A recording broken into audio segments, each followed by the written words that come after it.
तो राजस्थान की 13 सीटों की तस्वीरें तो लगातार हम आपको दिखा रहे हैं, लेकिन 13 सीटों से इतर देश भर की जो 12 राज्यों की 75 सीटें, उनमें से भी कुछ हॉट सीटें, उस पर भी एक नजर डाल लेते हैं जयती, क्योंकि ये भी बेहद अहम है।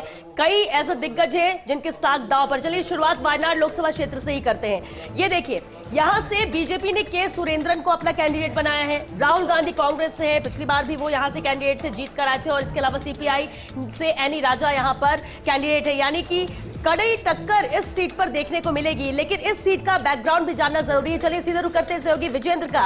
विजेंद्र, ओवर टू यू, क्योंकि अब जानना यह भी जरूरी है कि 2024 के इतर 2019 और 14 में स्थिति क्या थी।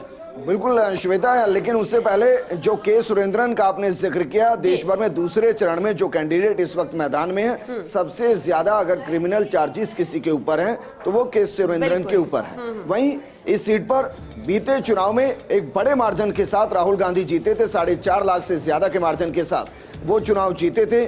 2014 का परिणाम पहले आपको बताते हैं, जरा देखिए।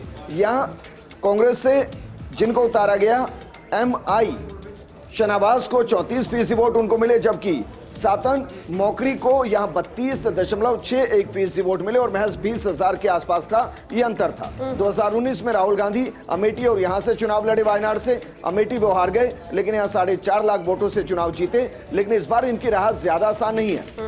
कारण यह है कि यहां पर जो आपने एक और नाम लिया, दरअसल वो डी राजा की पत्नी है, सीपीआई से आती हैं। सीपीआई के साथ राजस्थान में जरूर उन्होंने गठबंधन किया है, लेकिन वहां गठबंधन नहीं है और वहां एक मजबूत दावेदारी वो पेश करती हुई, और अगर उनको वोट मिलते हैं तो मानकर चलिए राहुल गांधी को यहां नुकसान होता नजर आए।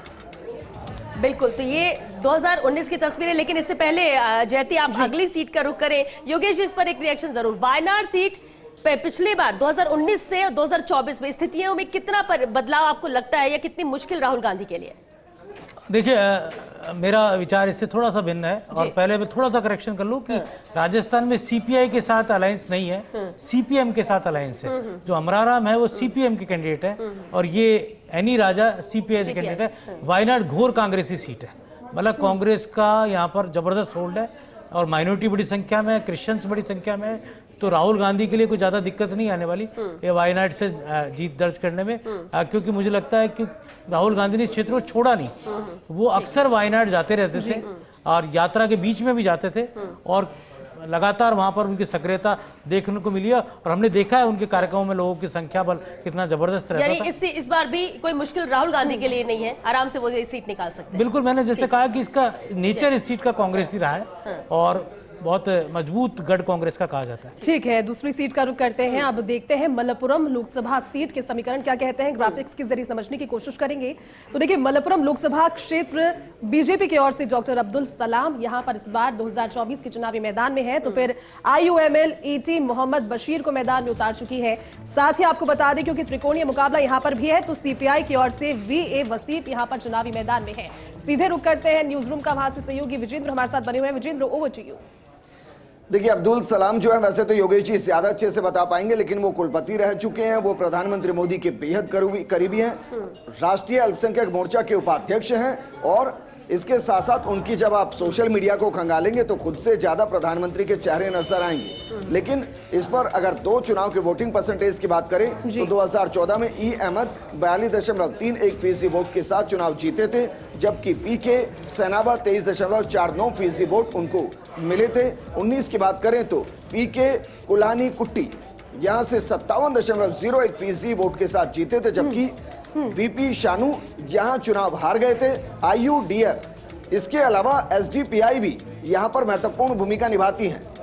श्वेता, बिल्कुल अहम भूमिका यहाँ पर निभाती है, क्योंकि बेहद अहम ये भी सीट है। लेकिन इस बार देखना होगा कि यहाँ का मुकाबला कैसा रहता है। लेकिन अगली सीट पर नजर डाल लेते हैं। ये भी बेहद अहम सीट है, क्योंकि जब हम साउथ की बात करते हैं, जब हम केरल की बात करते हैं, तो ऐसे में अल्लापुझा एक बेहद अहम सीट है लोकसभा क्षेत्र। देखिए, बीजेपी से शोभा सुरेंद्रन यहाँ पर मैदान में है, तो कांग्रेस से KC वेणुगोपाल बेहद अहम चेहरा है कांग्रेस का, वो यहाँ से उम्मीदवार है। तो सीपीआई से AM आरिफ यहाँ से कैंडिडेट है। अब त्रिकोणीय मुकाबला इस बार माना जा रहा है कि अल्लापुझा में टक्कर जबरदस्त होगी KC वेणुगोपाल के लिए भी। Vijendra, over to you. जानना चाहेंगे 2014-2019 के समीकरण या परिणाम क्या केसी रहा? वेणुगोपाल 2014 के अंदर भी इस सीट से सांसद रह चुके हैं। 2019 में वो सांसद नहीं थे, लेकिन 14 में जरा देखिए 42.48% वोट उनको मिले थे, जबकि उनका मुकाबला सीवी चंद्रबाबू से था। 40.7% वोट मिले थे। मार्जिन बहुत ज्यादा नहीं था, 15,000 के आसपास का मार्जिन था। 2019 के अंदर मार्जिन और कम इस सीट पर रहा, 10,000 से भी नीचे चला गया। AM आरिफ जो चुनाव जीते, जबकि कांग्रेस से यहां शनिमोल उस्मान चुनाव हार गई थी। केसी वेणुगोपाल के लिए मुश्किल रहेगी, लेकिन इस सीट का मिजाज कुछ ऐसा है कि जो जीता है वो बहुत ज्यादा मार्जिन के साथ चुनाव नहीं जीतता है। बिल्कुल योगेश जी, बहुत ज्यादा मार्जिन इस सीट के लिए नहीं था, लेकिन अगर KC Venugopal as a candidate Congress के इस सीट को देखा जाए, त्रिकोणीय मुकाबला कैसे देख रहे हैं? देखिए, ये सीट भी कांग्रेस का पुराना परंपरागत गढ़ रहा है, लेकिन इस बार भारतीय जनता पार्टी इस सीट को ट्रायंगुलर बना दिया है।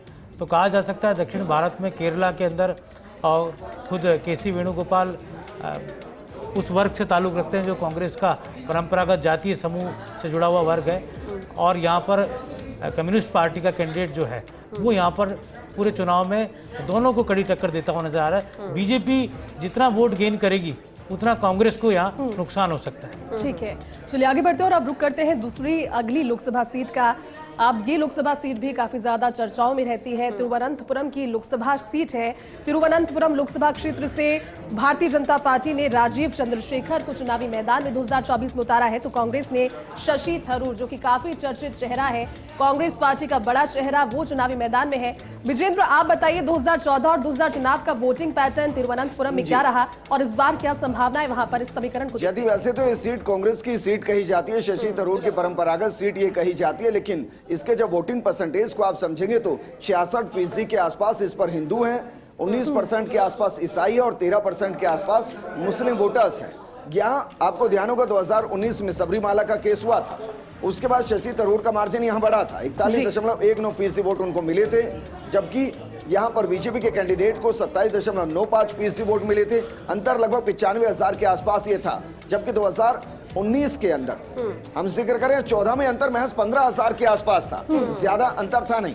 लेकिन हाँ, शशि थरूर कांग्रेस के बड़े चेहरे हैं, राष्ट्रीय अध्यक्ष का चुनाव भी उन्होंने लड़ा था और ये सीट वाकई में हॉट सीट, बिल्कुल हॉट सीट भी है, हॉट कैंडिडेट भी यहाँ पर जयती। अगर क्योंकि शशि थरूर की जब बात हो रही है, अदिति भी हमारे साथ जुड़ चुकी है, अदिति का रुख कर लेते। अदिति, सवाल इसलिए भी बनता है क्योंकि हम जम्मू से लेकर अगर केरल तक की बात कर लें, इस चुनावी दौरे के दौरान आपने भी बहुत कुछ देखा होगा।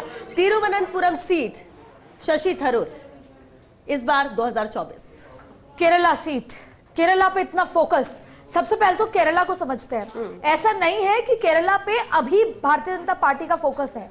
आजादी के बाद से, या कह ले कि आजादी के पहले से आरएसएस और लेफ्ट के बीच में ये लड़ाई रही, लेकिन आजादी के बाद से, और शायद योगेश जी इस बात से पूरा इत्तेफाक समझेंगे कि आजादी के बाद लेफ्ट ने वो जगह अपना ली या उसको कब्जा कर लिया जो आरएसएस नहीं कर पाई, दशकों तक नहीं कर पाई। अब आप देखिए पिछले 5 साल में केरला इसलिए इंपॉर्टेंट होता है क्योंकि अमेठी से राहुल गांधी को बाहर निकाला, और उसका इंपैक्ट आप देखिए हर बार होता है कि अमेठी नहीं जा रहे। ठीक वैसे ही वायनाड से राहुल गांधी की भी विदाई चाहते हैं, और ऐसे में लेफ्ट, यूडीएच, एलडीएफ थोड़े अनकंफर्टेबल थे राहुल गांधी की प्रेजेंस से। पिछली बार भी 16 में से 15 सीटें जीती गई। तो ऐसी स्थिति में अगर वहां पर देखिए हिंदू मुस्लिम, वायनाड सीट पे हिंदू मुस्लिम बराबर है, लेकिन आपने तिरुवनंतपुरम की बात की, मैं तिरुवनंतपुरम गई, वहां पर भी इस आपने का हॉट सीट है। देखिए वैसे तो इसका पलड़ा कांग्रेस का भारी है, लेकिन इस बार जो राजीव वहां से चुनाव लड़ रहे हैं उनका पब्लिक कनेक्ट बहुत ज्यादा है। लेकिन केरला में जाति देखिए 3 बड़ी जाति है, एक है क्रिश्चियन, दूसरे हिंदू और तीसरे मुस्लिम। क्रिश्चियन आबादी पर भारतीय जनता पार्टी ने बहुत अच्छा होमवर्क किया है, और ठीक वैसे ही हिंदू और यहाँ तक कि मुस्लिम प्रत्याशी भी उतारा है। तो 2 सीटें मान लीजिए, तिरुवनंतपुरम और त्रिचूर, जिसमें भारतीय जनता पार्टी उम्मीद जताए बैठी है, और ऐसे में केरला राहुल की वजह से हॉट इलाका हो जाता है। बिल्कुल, और अगली सीट भी देख लेते हैं क्योंकि हम पूरब से पश्चिम, उत्तर से दक्षिण अहम सीटों की बात कर रहे हैं, और इसमें इसी कड़ी में अगला नाम है राजनांदगांव। ये बेहद अहम सीट है। राजनांद लोकसभा क्षेत्र जहां पर संतोष पांडे बीजेपी से कैंडिडेट, तो कांग्रेस से भूपेश बघेल यानी पूर्व मुख्यमंत्री भूपेश बघेल की भी साख दांव पर है। आज मीडिया से भी मुखातिब हुए थे, उन्होंने जीत को लेकर भी अपनी भावनाएं व्यक्त की और कहा कि मैं कॉन्फिडेंट हूं कि जीतूंगा क्योंकि जनता ये चाहती है। लेकिन इस सीट का क्या इतिहास है विजेंद्र, जरा उस पर भी तो यहाँ से बीजेपी लगातार यहाँ से जीतती आई है श्वेता बीते 10 सालों में। लेकिन जिसका हम जिक्र कर रहे हैं राजनांद गांव, यहाँ से भूपेश बघेल को मैदान में उतारा गया और उनको लेकर कुछ अलग तरीके की बातें हैं। वहाँ एक तो करप्शन का मुद्दा बढ़ा है, इसके अलावा उन्होंने इस लोकसभा सीट पर 2 नए जिले बनाए, वहां विकास ज्यादा करा नहीं पाए, लोगों की उनसे अपेक्षाएं बहुत ज्यादा थी। लेकिन देखिए वोटिंग परसेंटेज देखिए, अभिषेक सिंह बीजेपी से 2014 में 49% वोट के साथ जीतते हैं, जबकि कमलेश्वर वर्मा को 31% वोट मिलते हैं, लगभग 80,000 के आसपास का मार्जिन था। जबकि 2019 में संतोष पांडे जीतते हैं 50.68% वोट के साथ, भोलाराम साहू 42.11% वोट के साथ यहां से जीते हैं। और हॉट सीट इसलिए क्योंकि एक सीएम जो कांग्रेस के रहे वो दरअसल अब लोकसभा का चुनाव लड़ रहे हैं। बिल्कुल योगेश जी, इस पर भी एक रिएक्शन जरूर चाहेंगे इस सीट को लेकर।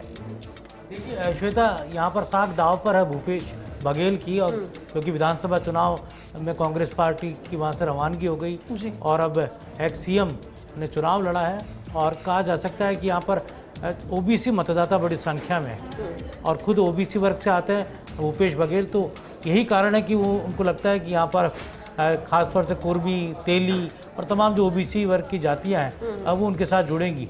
लेकिन यहाँ बीजेपी का ये कहा जा सकता है, लगातार आप रिजल्ट देख रहे हैं पुराने, बीजेपी का मजबूत गढ़ है। और जहाँ तक अदिति सहमत होगी मेरी बात से कि पूर्व सीएम रमन सिंह का भी यहाँ पर बड़ा होल्ड रहा है राजनांद गांव के इस इलाके पर। तो भारतीय जनता पार्टी का शहरी मतदाताओं पर खासतौर से छत्तीसगढ़ में प्रभाव रहता है, जो कांग्रेस के लिए चुनौती बनता है। ठीक है, चलिए आगे बढ़ते हैं और अब देखते हैं मांड्या लोकसभा सीट के सियासी समीकरण क्या कहते हैं, उस पर एक नजर डाल लेते हैं। तो मांड्या लोकसभा क्षेत्र से जेडीएस के उम्मीदवार हैं एचडी कुमारस्वामी, जेडीएस ने उन्हें चुनावी मैदान में उतारा। तो वहीं कांग्रेस से वेंकटरामे गौड़ा इस समय चुनावी मैदान में है। 2024 में इन दोनों के सामने, इन दोनों चेहरों का मुकाबला है। विजेंद्र, 2014 और 2019 के मांड्या लोकसभा क्षेत्र की क्या समीकरण रहे, वोटिंग पैटर्न क्या रहा इस सीट पर? देखिए सबसे पहले तो ये जो सीट है, ये सीट बेहद रोचक है। सीट इसलिए रोचक है क्योंकि इसका 83% इलाका ग्रामीण आता है और 17% के आसपास इसका शहरी इलाका आता है। अगर बीते चुनाव की बात करें तो यहां निर्दलीय चुनाव जीते थे, लेकिन 14 में देखिए सीएस उत्तराजू जो चुनाव जीते 38.02% वोट उनको मिले, जबकि कांग्रेस से रामिया को 37.62% वोट मिले। बहुत ज्यादा मार्जिन नहीं था, लेकिन सुमलता अम्बरीश वो एक अच्छे मार्जिन के साथ चुनाव जीती थी, निर्दलीय चुनाव जीती थी। 51.02% वोट उनको मिले थे, जबकि निखिल कुमारस्वामी को 41.89% वोट इस सीट पर मिले थे। बिल्कुल बिल्कुल विजेंद्र, लेकिन आदिति, क्योंकि जब हम दक्षिण की बात करते हैं, कर्नाटक अहम राज्य है, विधानसभा चुनाव भी कितने दिलचस्प थे, वहां की राजनीति भी कितनी दिलचस्प रही है पिछली, अगर हम 1-2 सालों की बात कर ले तो ऐसे में ये सीट क्या कहती है? ये सीट और पूरा राज्य, और मैंने योगेश जी आपके साथ रिपोर्टिंग की कर्नाटक में। मैं इस बार 7 दिन लगभग कर्नाटक रहकर आई हूँ। यहाँ तक कि गांव में किष्किंधा, क्योंकि राम के नाम पर चुनाव हो रहे हैं, तो मैं किष्किंधा जहाँ हनुमान का जन्म हुआ वहां होके आई। बात करते हैं इस सीट के साथ साथ इस कर्नाटक के पूरे राज्य की।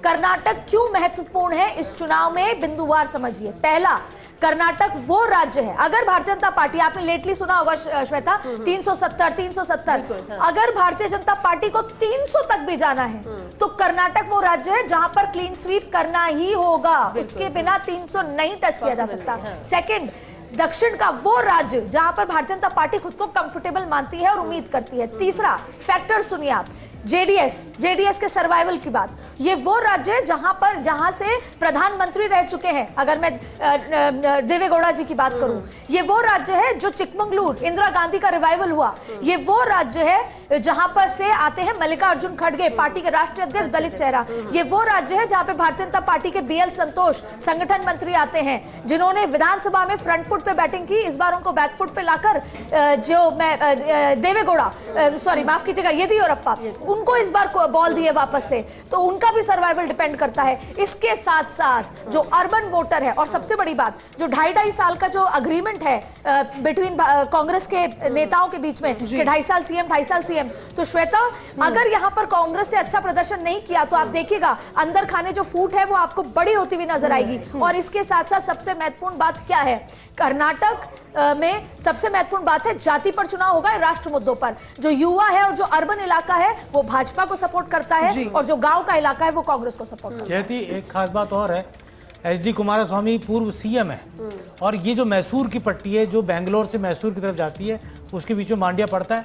और दर्शकों को मैं ये भी बता दूं कि अगर शोले फिल्म देखी किसी ने, सभी ने देखी होगी, तो जो रामनगर था शोले में, वो रामनगर इसी लोकसभा सीट के अंदर आता है जहां पर पूरी शोले की पिक्चर बनी थी। और ये देवगौड़ा परिवार का गढ़ है ये पूरा इलाका, मांड्या कह लें, रामनगर कह लें, मैसूर का रीजन जो सिद्धरामैया का गढ़ है, तो यहाँ सिद्धरामैया के लिए भी बड़ी चुनौती है।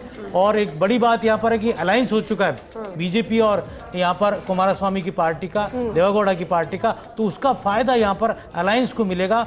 और मुस्लिम परसेंटेज भी यहाँ पर ज्यादा है, मुस्लिम वोटर यहाँ कुमारस्वामी के साथ जाता है मुस्लिम ज्यादा। वोटर। बिल्कुल योगेश जी, देखिए फैक्टर्स तो कई सारे हैं जो इस सीट को बहुत ज्यादा इंटरेस्टिंग बना रहे हैं, लेकिन लगातार दूसरी लोकसभा सीटों पर भी बात कर और रही है। एक और बात जेती की, क्योंकि यहाँ बड़े बड़े चेहरों के नाम लिया जाती है, तो संघ के सर कार्यवाह दत्तात्रेय होसबोले भी कर्नाटक से आते हैं। चलिए बहरहाल हम क्योंकि वीआईपी सीट्स की, हॉट सीट्स की बात कर रहे थे राजस्थान से इतर, तो अगली सीट का रुख कर लेते। पूर्णिया सीट बिहार की ये अहम सीट है जहां पप्पू यादव मैदान में आकर इसे त्रिकोणीय बना चुके हैं। जेडीयू से संतोष कुशवाहा यहां से कैंडिडेट है, आरजेडी से बीमा भारती हैं, तो पप्पू यादव इंडिपेंडेंट यहां से चुनाव लड़ रहे हैं और यहां त्रिकोणीय मुकाबला है। लेकिन पूर्णिया सीट क्या कहती है, क्या है इसका इतिहास, विजेंद्र?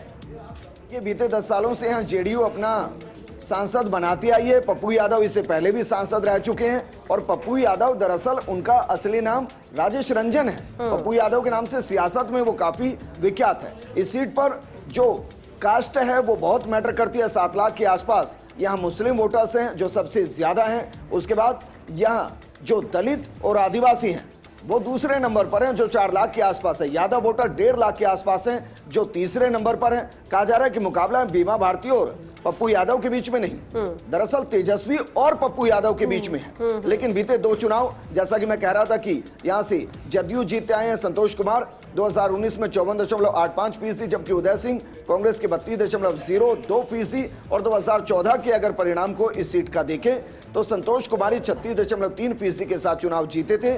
उदय सिंह 26.18% के साथ बीजेपी से लड़े लेकिन चुनाव हार गए।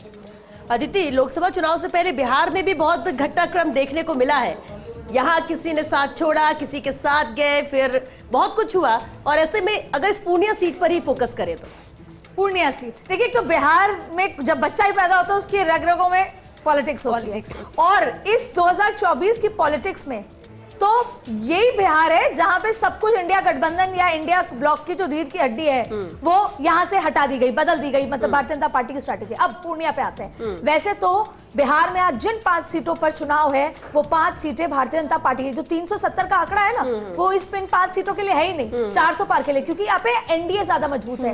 इन 5 सीटों में से 4 सीटों में जेडीयू मजबूत है। सिर्फ एक सीट है कटिहार जिसपे बीजेपी मजबूत है, जिसपे उनका एमपी था। तो अब पूर्णिया आते हैं, सबसे रोचक सीट जो हमेशा सुर्खियों में रही। अब देखिए त्रिकोणीय मुकाबला है। पप्पू यादव के आने के बाद जो जिनकी मैं बात कर रही हूँ, जो आरजेडी से अभी चुनाव लड़ रही हैं, जो पहले जेडीयू में थी, वो ईबीएस यानी एक्सट्रीमली बैकवर्ड क्लास से आते हैं। क्या सोचा आरजेडी ने कि एमवाई फैक्टर, इन 5 सीटों पे एमवाई फैक्टर है, मुस्लिम यादव फैक्टर के साथ जो एक्सट्रीमली बैकवर्ड क्लास अगर मिल गए तो आप सोचिए कितना बड़ा जो है मैजिक हो सकता है। नीतीश कुमार ने भी यहाँ पे चुनाव प्रचार किया, लेकिन क्या हुआ, पप्पू यादव की एंट्री होती है, गेम होता है खराब। तो ऐसे में त्रिकोणीय मुकाबला है, फिर भी तेजस्वी यादव के आने के बाद पप्पू यादव फैक्टर थोड़ा नीचे आता है। तो ऐसी स्थिति में देखिए किस तरीके से यहाँ पर सोशल इंजीनियरिंग हुई। सबसे रोचक ये सीट है, पश्चिम बंगाल से सटी हुई सीमांचल का इलाका है और पूर्णिया की नजर आज के वोटिंग पे सबसे ज्यादा सबकी है कि किस तरीके से यहाँ पर क्या गेम होगा। देखिए एक और फैक्टर है, पहले तो जेडीयू का वर्चस्व था इन पे, लेकिन अब नीतीश कुमार पे से विश्वास ऐसा उठता जा रहा है कि अब उनकी जो वोट ट्रांसफर की कैपेसिटी है वो थोड़ी कम होती जा रही है। कह सकते हैं इस सीट पर अब जो गणित तब तक काम किया वो तो नहीं, अब वोटर से पूड़िया का जो कि और इस नीतीश मुकाबले को उतना रोचक वोट बनाएगा ट्रांसफर देखना। करा पाएंगे क्या, ईबीएस ये भी वोट हाँ, ट्रांसफर, ये भी है और ये तमाम चीजें यहाँ पर देखने को। बिल्कुल। योगेश जी, एक और कमेंट आपसे चाहेंगे क्योंकि पूर्णिया सीट का जिक्र यहाँ पर अदिति ने किया, आपके नजरिए से सीट कितनी महत्वपूर्ण? देखिए, बाहुबली पप्पू यादव की पत्नी तो कांग्रेस से सांसद रही है, रंजीता रंजन, और पप्पू यादव की वैसी अब पकड़ नहीं रही जहाँ तक मेरी जानकारी है। मुझे लग रहा है कि वोट काटू नेता के तौर पर इन्हें बहुत योजना से वहाँ लड़ाया गया है चुनाव, जिससे ये खासतौर से आरजेडी और कांग्रेस के जो लाइन्स हैं उसमें सेंधमारी कर सकें, और यादव वोटों का जो विभाजन है अभी बहुत अच्छे से अदिति ने बताया, पूरा जातीय समीकरण, अगर उस जातीय समीकरण को तोड़ दिया तो यहाँ पर फिर एनडीए का उम्मीदवार जीतेगा, और अगर ऐसा नहीं होता, एमवाई फैक्टर चलता है और साथ में जो बैकवर्ड कास्ट जुड़ती है तो फिर फायदा यहाँ देखने वाली बात पर होगी बीमा नतीजे भारती किस को तरह के होते हैं। चलिए श्वेता, मेरठ लोकसभा क्षेत्र के समीकरणों को एक बार देख लेते हैं। काफी इंटरेस्टिंग सीट मेरठ लोकसभा क्षेत्र में भारतीय जनता पार्टी ने अरुण गोविल को मैदान में उतारा है, तो सपा की ओर से अतुल प्रधान है, बसपा की ओर से देवव्रत त्यागी इस बार चुनावी मैदान में है। बीजेपी जिक्र भी करती है राम के नाम का, और इस बार राम के चेहरे के साथ वो चुनावी मैदान में है। विजेंद्र, समीकरण क्या बने हुए हैं मेरठ के, पहले क्या थे, बदलाव क्या नजर आ रहा है इस बार? चुनाव से यहाँ बीजेपी जीतती आई है, क्योंकि हम 14 और 19 की बात करें, राजेंद्र अग्रवाल यहाँ बीजेपी के चेहरे रही हैं। लेकिन एक गांव में कहावत है कि जो 35-36% से पास होता है उसके लिए कहते हैं कि लटक लटक के पास हुआ है, घिसट घिसट के पास हुआ है। बीते चुनाव में राजेंद्र अग्रवाल कुछ इसी अंदाज में लोकसभा का चुनाव जीते थे, क्योंकि जहां 20 लाख वोटर हों वहां महज 4000 वोटों से वही चुनाव को जीते थे। 2014 में हालांकि वोटिंग परसेंटेज ठीक रहा, 1 लाख से ज्यादा वोटों से वो जीते थे, 43% के आसपास था। साजिद अकलाक को 24.72% वोट मिले थे। 2019 में 48.19% राजेंद्र अग्रवाल को, जबकि हाजी मोहम्मद याकूब को 47.8% वोट मिले थे। लेकिन इस पूरी सीट के साथ मैं सिर्फ इतना कहूंगा कि होते वही जो राम रचि राखा, अब इस सीट पर क्या राम ने रचा है वो जनता तय करे। जी बिल्कुल आदित्य, क्या मेरठ की जनता प्रभु श्री राम के साथ आएगी? हम टीवी के राम की बात कर रहे हैं। मेरठ की जनता प्रभु श्री राम के साथ आएगी या नहीं आएगी, या आज शाम तक वोटिंग परसेंटेज से आएगा, लेकिन मेरठ एक समय बी टीम कही जाने वाली बसपा ने मेरठ में बीजेपी के सामने कोई विकल्प नहीं छोड़ा। बसपा सामने खड़ी हो गई है। बसपा ने 45 प्रत्याशी उतारे इस चुनाव में, जिसमें से कम 14 प्रत्याशी भारतीय जनता पार्टी को सीधा टक्कर दे रहे हैं। बहुत लंबी फहरिस्त है, उस पर चर्चा करेंगे, लेकिन मेरठ की बात करते हैं। रोचक सीट है, लेकिन बसपा ने जिस तरह से प्रत्याशी उतारा है अलीगढ़ में, मेरठ में, ऐसे तमाम जो बात करें, कहीं पर सपा को चुनौती तो कहीं पर भारतीय जनता पार्टी को। और इस बार का जो ये कह सकते हैं कि हाथी जिंदा है और हाथी मैदान में है, इसी सोच के साथ कि वो किसी की बी टीम ए टीम नहीं है, वो इस बार खुद अपने अस्तित्व की बात है। मेरठ उसका एक सोल एग्जाम्पल है कि बीजेपी को सामने चुनौती देता हुआ मेरठ में, और सीधा काटा जो टक्कर है वो बीजेपी वर्सेस मेरठ है। अब वहां पे राम मंदिर फैक्टर, इसमें जो त्यागी ब्राह्मण, जो त्यागी उतारा बीएसपी ने, तो दलित और अगर त्यागी, और जो खास तौर से यहाँ पर अतुल प्रधान सपा से हैं, अब माइनॉरिटी वोट यहाँ पर बहुत डिसाइडिंग हो गया, वो किस तरफ जुड़ेगा, बीएसपी की तरफ कि सपा की तरफ? देखिए इसीलिए अंडर द कार्पेट ये समझना है। चलिए बिल्कुल आदित्य, तो चलिए एक बार फिर से चुनावी चर्चा में आगे बढ़ते हैं और अब देखते हैं मथुरा लोकसभा सीट पर क्या समीकरण इस बार बने हुए हैं, वर्चुअल के जरिए जान लेते हैं। यह है मथुरा लोकसभा क्षेत्र। मथुरा लोकसभा क्षेत्र में भारतीय जनता पार्टी ने हेमा मालिनी, जो मशहूर हिंदी अभिनेत्री हैं, उन्हें उतारा है चुनाव मैदान में, तो कांग्रेस ने मुकेश धनगर को चुनाव मैदान में उतारा है, और हेमा मालिनी वर्सेस मुकेश धनगर ये चुनाव हो चला है। विजेंद्र, क्या कहती है मथुरा लोकसभा सीट की जमीनी हकीकत और क्या है समीकरण वहां की? जयती, 2014 में जब ड्रीम गर्ल यहां से चुनाव लड़ने आई तो सभी के लिए ड्रीम के जैसा था, और इसलिए सेल्फी खिंचाने के क्रेज के साथ प्रधानमंत्री मोदी की जो वेव थी उसने हेमा मालिनी को 52% वोट यहां दिलाए थे। जयंत चौधरी चुनाव हार गए थे, 22.12% वोट उनको मिले थे। फिलहाल जयंत चौधरी बीजेपी के साथ हैं। 2019 में 60.88% हेमा मालिनी को वोट यहां मिले। कुंवर नरेंद्र सिंह 34.26% वोट के साथ चुनाव हार गए थे। हेमा मालिनी इससे पहले 2 बार के चुनाव में यहां एक किसान जो हमको समस्याओं की दराती, उससे गेहूं की फसल काटती नजर आए, उनके साथ वोट की फसल भी 2 बार काट के जा चुकी हैं। इस बार फिर से वो फोटो उन्होंने सबसे पहले दिखाया, गाड़ी से उतरी, गेहूं की खेतों में गई, फसल काटती हुई नजर आई। लेकिन यहाँ इस बार फसल अगर कटी तो योगेश जी और अदिति वहां जी। है, अगर ये नारा काम कर गया कि अयोध्या तो झांकी है, मथुरा काशी बाकी है, तो फिर ये ड्रीम पूरा हो सकता है ड्रीम गर्ल का। वरना सपा और कांग्रेस ने गठबंधन से चुनाव लड़ा है, कांग्रेस के खाते में सीट आई है, वहां बहुत कुछ बदल सकता है। ठीक है विजेंद्र, एक बार योगेश जी यहाँ पर है, आपने जिक्र भी किया। योगेश जी क्या कहते हैं ये सीट और किस तरह का समीकरण है यहाँ? देखिए, पश्चिम उत्तर प्रदेश में बीजेपी का इस बार जयंत चौधरी के साथ गठबंधन है, कितना लाभ मिल पाता है। किसान आंदोलन की धरती रही है, टिकैत का इलाका रहा है, तो पूरा जाट वोट और ख़ासतौर से कांग्रेस पार्टी ने यहाँ पर जो उम्मीदवार उतारा ओबीसी वर्ग का उम्मीदवार है। और हेमा मालिनी लगातार 2 चुनाव बड़े अंतर से जीती है अदिति, और ये अंतर जो है इसको पाट पाना किस तरह से, क्योंकि तो शहरी वोट और एक ब्राह्मण वोट बड़ी संख्या में वहाँ पर मथुरा के अंदर तकरीबन कहा जाता है कि शहर के अंदर ही 60-70 हज़ार से ऊपर ब्राह्मण मतदाता है जो बीजेपी को वोट डालता है। तो किस तरह से शहर के अगर मतदाताओं को प्रभावित करती है यहाँ पर कांग्रेस पार्टी, तभी चुनाव में जीत संभव है। बिल्कुल योगेश जी, और इसलिए देखना दिलचस्प होगा कि क्या अपने रिकॉर्ड को हेमा मालिनी इस बार तोड़ पाएंगी या नहीं। अगली सीट का रुख कर लेते हैं फटाफट, क्योंकि बहुत अहम सीट्स कुछ और भी है। अमरोहा लोकसभा क्षेत्र, जहां पर बीजेपी ने कंवर सिंह तंवर को यहां पर मैदान में उतारा है, कांग्रेस से दानिश अली है, बसपा से मुजाहिद हुसैन है। बेहद अहम सीट है अमरोहा, और इसका इतिहास भी दिलचस्प है। विजेंद्र, जरा 2014-19 की भी तस्वीर बयां कर दीजिए। बिल्कुल, आपको 2014 और 19 की तस्वीरें दिखाते हैं। देखिए, 2014 के अंदर कंवर सिंह तंवर 45.24% वोट के साथ चुनाव जीते थे।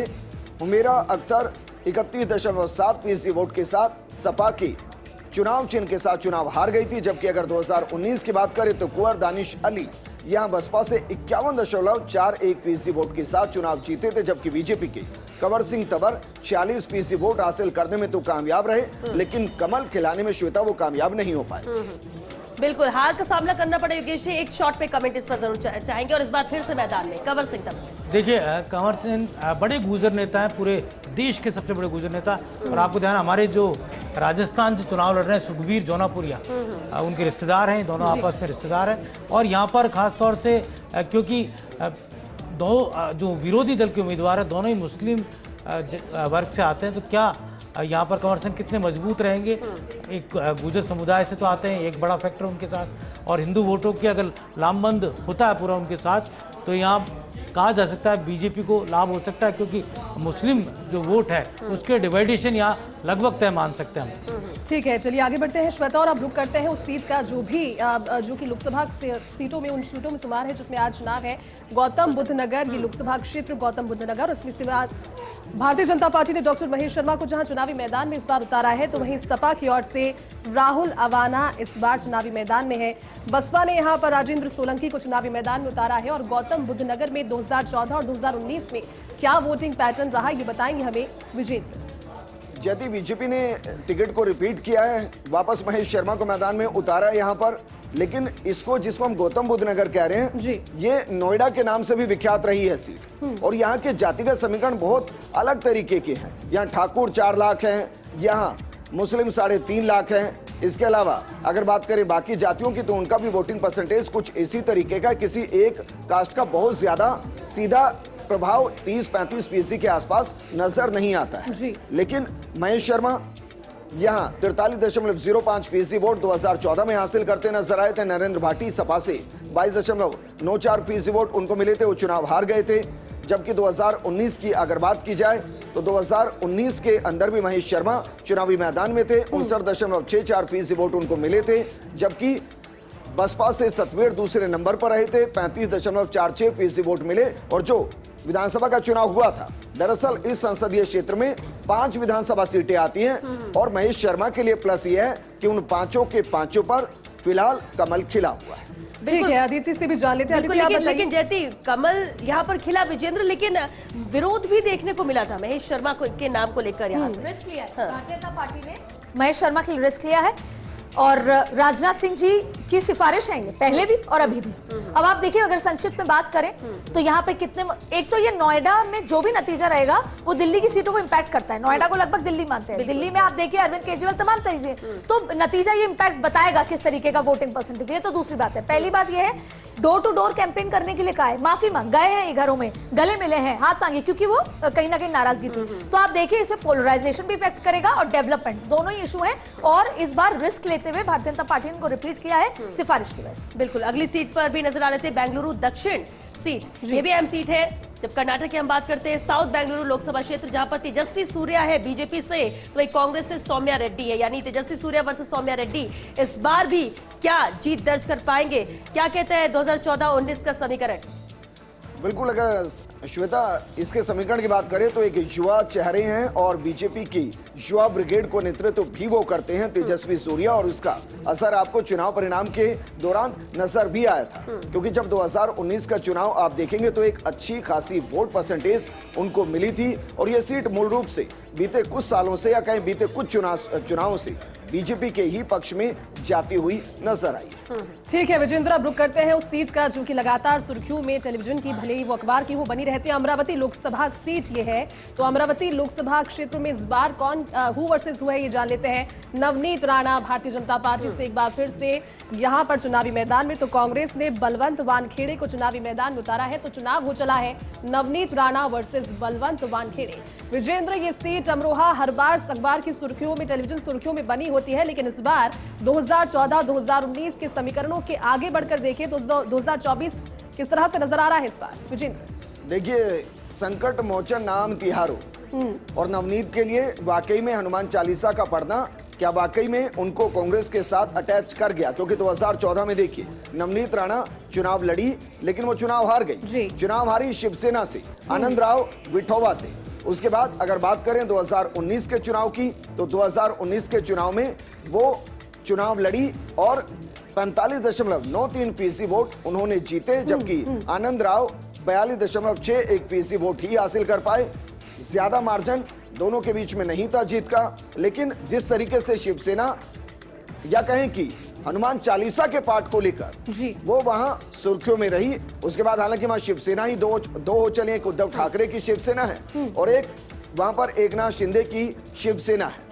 यहाँ मुकाबला रोचक और नवनीत राणा सुर्खियों में रहना शॉर्ट में कमेंट दीजिए। हाँ।